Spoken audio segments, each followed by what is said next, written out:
Depression is one of the most common mental health disorders seen in the general medical setting that often begins during the teenage years. If not treated, it can affect one's adulthood in the future. Depression has been described as a chemical that is unbalanced in the brain. When you look into a brain of a depressed person, study has shown that the hippocampus is much smaller than average. The hippocampus is what controls the memory and the emotions in the brain. So what is depression? Depression is a mental illness that has a significant effect on a person's ability to function normally and is marked by persistent feelings of sadness, emptiness, worthlessness, and hopelessness. You can be feeling like this for many years if left untreated. Other symptoms that can occur while being depressed is feeling loss in interest and pleasure in activities that you once enjoyed, gaining or losing weight, trouble in sleeping, loss of energy, feeling guilty, difficult thinking and making poor decisions, and also the thought of suicide. It has been established that up to 15% of the adult population will experience depression at some point of their life.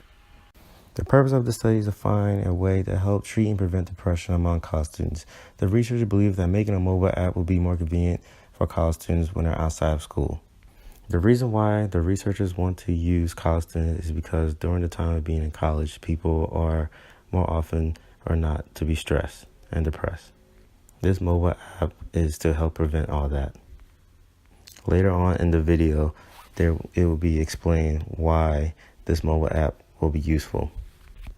The hypothesis of this study will be researchers believe that having a physical exercise such as yoga, dancing, and lifting weights can help prevent and treat depression among college students. For the participants, the study will have 100 young adult students, 50 men and 50 women around the ages 18 through 24. Students will have the option if they want to be a part of this experiment or not. Students will be randomly selected from the school, and if the students do not want to be a part of the experiment, they will be removed from the list and more students will be randomly selected. Once students have finished that, students will be required to fill out a permission slip saying that they will allow the researchers to scan them and that they will do everything they need to do to be a part of this experiment.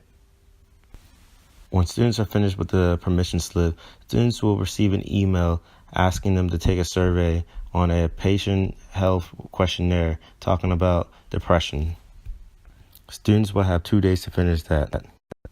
When students are finished with that, they will take a GE 1.5 LX fMRI to scan their brain to find the brain activity. When they are finished with that, the researcher will have the score. The scores will be numbered. 0 through 4 is none, 5 through 9 is mild, 10 through 14 is moderate, 15 through 19 is moderate severe, and 20 through 27 is severe. When students are finished with their scan, they will receive another email asking them to download an app, which is free. The app can be found on Apple, Android, and Google. The participants are given 10 weeks to use the app. The app will contain 3 different physical exercises categorized as yoga, dancing, and lifting weight. Exercise is considered vital for maintaining mental fitness.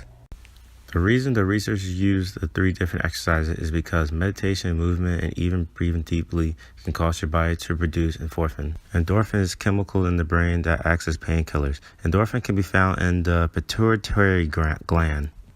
Endorphin interacts with the opioid receptors in the brain to reduce our perception of pain and acts similar to drugs such as morphine and cocaine.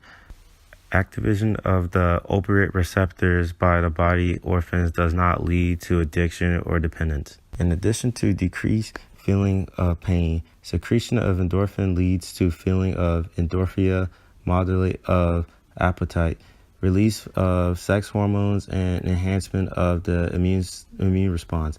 With high endorphin levels, we feel less pain and fewer negative effects of stress. Endorphin can also improve the ability to sleep, and which reduce stress and depression. Once the 10 weeks are up, students will report back to the researcher and take another survey. When they are finished with that, Students will take another GE 1.5 LX fMRI scan again to see if there was any improvement or if there wasn't any improvement